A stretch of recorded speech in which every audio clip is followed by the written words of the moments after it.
Au cœur du chai du château Thiollet à la Sauve, une exposition d'affiches vous propose de vous plonger dans l'histoire de la propagande militaire.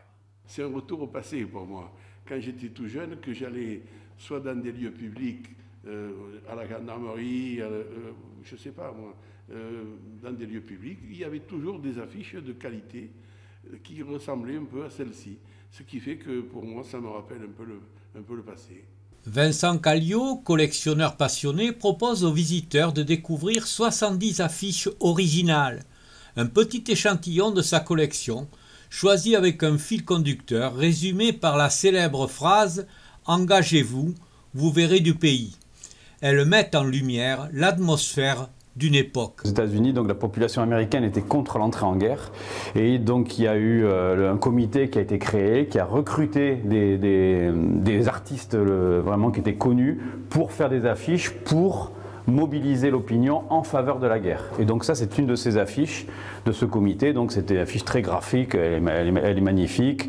Donc regardez, personne ne va stopper ces hommes, regardez ces héros qui vont aller combattre. Alors souvent les Allemands étaient représentés comme les Huns. Alors là à côté, effectivement, on a une affiche française de 1912. Où on a avant tout, on insiste sur le côté avantage matériel, la paye, etc. Et il y a très peu de... Voilà, un dessin juste en haut. Et j'ai une autre de 1906 où c'est pareil, il y a un petit peu de dessin. Et ce sont les affiches françaises, on va dire, d'avant la Première Guerre mondiale. L'évolution, il y en a plusieurs comme ça, mais c'est vraiment l'évolution de l'affiche des Français. Donc maintenant, il faut symboliser plutôt que du texte. Après, on explique, on donne un petit fascicule aux volontaires où on va lui expliquer effectivement la paye, la solde. Mais là, il faut d'abord faire rêver. Donc là, on fait appel... disons à l'histoire de la cavalerie française avec l'épopée napoléonienne qui fait toujours rêver. On montre en même temps le côté moderne de la cavalerie, c'est-à-dire le blindé, l'automitrailleuse de reconnaissance.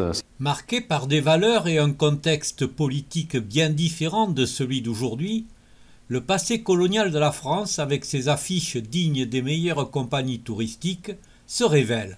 C'est l'exemple de la France coloniale avec une affiche qui est assez rare, qui a été imprimée à Hanoï en 1939, donc c'était à l'époque le Tonkin, donc l'Indochine française, et le texte général avec le dessin est en français, mais après le texte que l'on peut voir en bas, c'est du vietnamien et du cambodgien. Donc ça s'adresse vraiment aux autochtones pour les inciter à s'engager dans les régiments d'infanterie coloniale qui existaient là-bas. Pour une France forte, un slogan récurrent, comme sur cette affiche de l'après-guerre. On est sur une affiche de 1944 qui a été imprimée à l'imprimerie Delmas à Bordeaux, donc c'est une affiche vraiment locale. On voit en plus que le centre de recrutement de l'armée de l'air, c'est écrit au crayon, c'est 34 rue de Gracie à Bordeaux. Et 44, Bordeaux est libéré. On a besoin effectivement de reconstruire cette armée nouvelle pour de la libération. Plus original. Cette affiche, elle s'adresse aux femmes. C'est une des rares affiches qui s'adresse aux femmes, uniquement aux femmes. Hein, donc engagez-vous dans la marine. Je pense qu'à l'époque libération aussi, donc juste après-guerre, et avec disons la Fluctuagnec Mergitur, qui est la devise de Paris.